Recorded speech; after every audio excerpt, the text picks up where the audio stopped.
Hi all, welcome to சாராயண kitchen.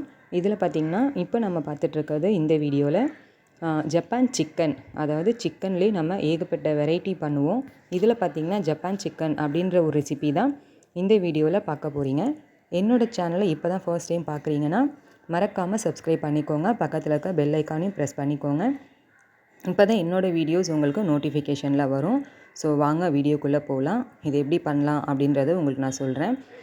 அதுக்கு முன்னாடி பார்த்திங்கன்னா இந்த ஜப்பான் சிக்கன் ரெசிபி அவ்வளோ ஜூஸியாக சூப்பராகவே இருக்கும். உங்களுக்கு வந்துட்டு இது ஒரு சைட் டிஷ்ஷாக சாப்பிட்றத விட ஒரு ஸ்நாக் மாதிரி அப்படி கூட நீங்கள் எடுத்துக்கலாம். ஸோ அந்தளவுக்கு இது வந்து பார்த்திங்கன்னா டேஸ்டியாக சூப்பராக ஒரு மாதிரி ஜூஸியாக நல்லாயிருக்கும். ஸோ நாங்கள் ட்ரை பண்ணேன். அதுக்காக உங்களுக்கு இந்த ரெசிபியை நான் ஷேர் பண்ணுறேன்.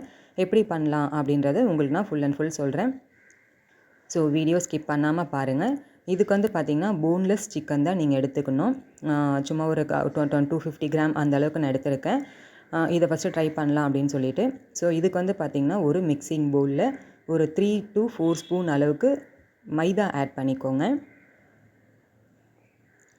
இது கூடவே தேவையான அளவு சால்ட்டு, பெப்பர் மட்டும் உங்களுக்கு காரத்துக்கு ஏற்ற மாதிரி நீங்கள் ஆட் பண்ணிக்கலாம். இல்லை கொஞ்சமாக வாட்டர் ஆட் பண்ணிவிட்டு இந்த மாவு எதுலேயுமே கட்டி இல்லாமல் நல்லா மிக்ஸ் பண்ணி எடுத்துக்கோங்க. இது கூடவே சால்ட்டு போட்டதுனால சால்ட்டுலேருந்து பெப்பர்லேருந்து எல்லாமே நல்லா இந்த மாவு கூட சேர்ந்து மிக்ஸ் ஆகுற மாதிரி நல்லா மிக்ஸ் பண்ணி விட்டுக்கோங்க.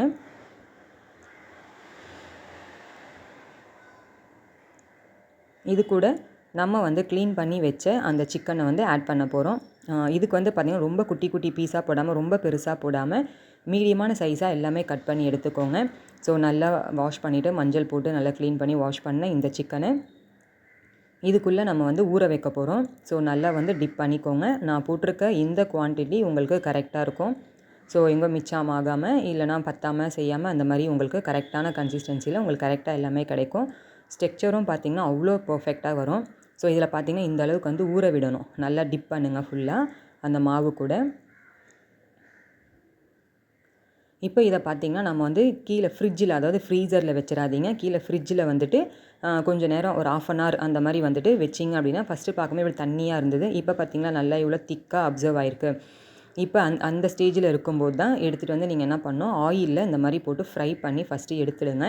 ஏன்னா நம்ம மைதா இதெல்லாம் கோட்டிங் போட்டிருக்கோம் பார்த்திங்களா, இதுவே உங்களுக்கு குக்காகி வரும்போது இந்த மாதிரி கோட்டிங்காக ஃபார்ம் ஆகிடும் மைதா ஆட் பண்ணியிருக்கிறதுனால.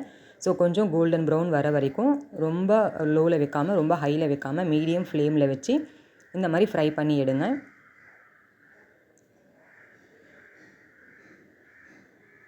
ஃப்ரை பண்ணி ஒன்று எடுத்துகிட்டு இப்போ கட் பண்ணி காட்டுறேன் பாருங்கள். உள்ளுக்குள்ளெல்லாம் பார்த்திங்கன்னா அந்தளவுக்கு சிக்கன்லேயும் அப்சர்வ் ஆகிருக்கும். அதாவது நம்ம மிக்ஸ் பண்ண அந்த மிக்சிங் பார்த்திங்கன்னா இது பார்த்திங்களா உள்ளே ஃபுல்லாகவே வெந்திருக்கணும். நல்லாவே மேலே கோட்டிங்கும் இந்தளவு கிடைக்கும்.